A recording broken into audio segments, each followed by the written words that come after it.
Kalaban ko si Marco Lacson, alias Poison 13, Grigor, Moco Jean, Poison Ivy, Markong Bungo, Madara, Berting Labra, Taong Grasa, at kung sino-sino pang person.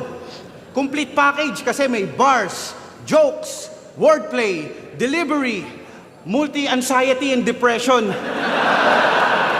Pero balita ko, masaya ka na daw. So eto na yung best na version. Pues ngayon malalaman yung di uubra ang poison sa may Venom game.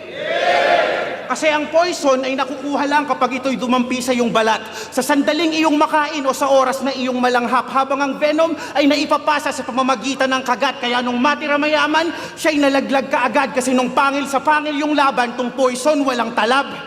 Kaya nga nung sinabi ni Balakid na ang makain mo ako ay tagumpay ko na rin, tama. Yun ay hindi naman sablay. Yun ay depensang mekanismo na kanyang tinataglay. Kung titingnan, mukhang I'm the innocent one.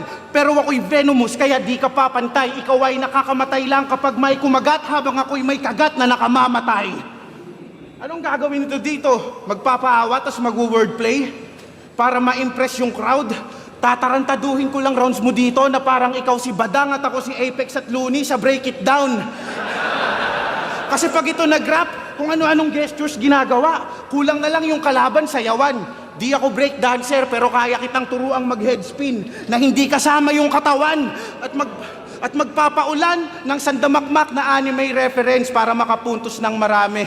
Sobrang wak lang yan, habang isang suntok lang ang kailangan ko para tapusin ka. One Punch Man! At alam nyo bang, sobrang religious nitong si Idol. Sobrang relihiyoso, paborito niyang anime, Black Bible.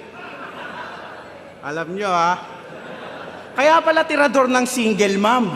Tirador ka ng single mom, pues may mga bagay tayong dapat i-determine. Kasi yung mga binibembang mong single mom, yung edad hindi na magiging fertile. Ikaw ay lalaking para sa lahat. Pinapatos pati tindera ng balot na si Aling Merlin, habang ako, never been touched, never been kissed. Kaya nga batang re-virgin.